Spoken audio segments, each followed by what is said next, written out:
आपल्यासोबत ॲडव्होकेट गुणरत्न सध्या होते. काय सांगा सर, काल जे आहे ते मनोज जरांगे पाटील यांना जे आहे ते गुलाल उधळला आहे, त्यानंतर आपली धावपळ पाहायला मिळते.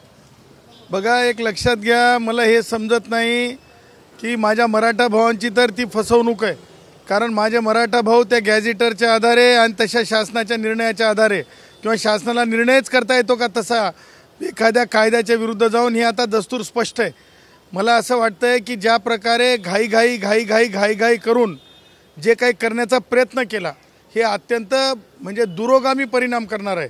आणि अल्पावधीमध्येच ओबीसींची पूर्णतः राजकारणातून गच्छंती, ओबीसीची शैक्षणिक म्हणजे वेगवेगळ्या वैद्यकीय अभियांत्रिकीसारख्या शिक्षणाच्या रिझर्वेशनहून गच्छंती, त्याचबरोबर ओबीसींची स्पष्टपणे नोकऱ्यांमधून गच्छंतीची प्रक्रिया सुरू केली. काय राधाकृष्ण विखे पाटील आणि उदय सामंत या दोघांची मला क्यू येते मला तुमची. तुम्ही काय बोलत आहात? म्हणे नुकसान केलं नाही, ओबीसींचा कोणी काढून घेत नाही. तुम्हाला माहिती आहे का काय असतं सोशल डिसेबिलिटी? ज्याला की नाही, ज्याचं जळतंय त्याला कळतंय. हे भारतरत्न डॉक्टर बाबासाहेब आंबेडकरांनी निर्माण करून दिला स्पेस आहे. उदय स्वतःच्या तारुण्यामध्ये आमदार होता आलं म्हणून सगळ्यांनाच तसं मिळतंय असं नाही. काही समूहाचे समूह त्रासातून विवंचनेतून पुढे आलेली असतात. त्यांच्या जागांवर हातोडा पडल्याच्या नंतर अगदी सहज माध्यमांसमोर येऊन बोलताय आरक्षणाच्या बाबतीमध्ये. ज्याला झळ कुणाला लागती आणि कळ कुणाला लागती? सन्मान्य उदय सामंत, आरक्षणाच्या बाबतीत बोलताना मर्यादा राधाकृष्ण विखे पाटील मर्यादा राखल्या पाहिजेत.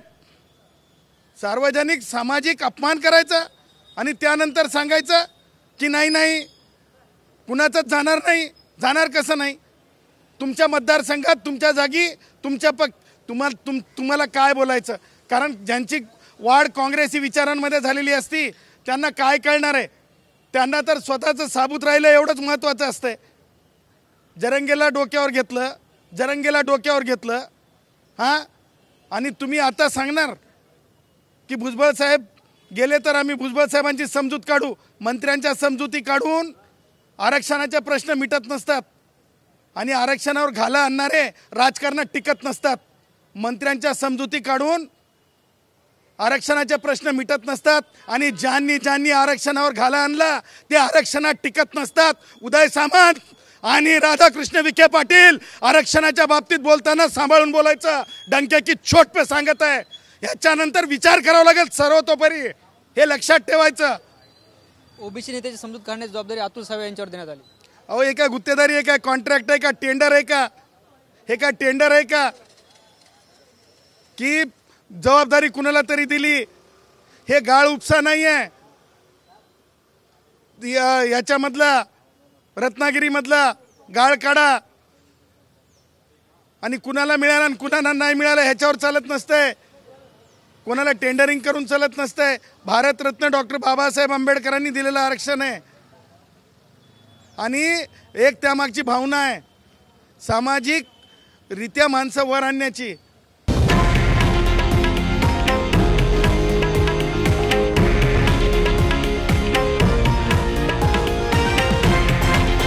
हे आहे देशातील नंबर 1 न्यूज नेटवर्क आणि आपण पाहत आहात TV9 मराठी, एकमेव.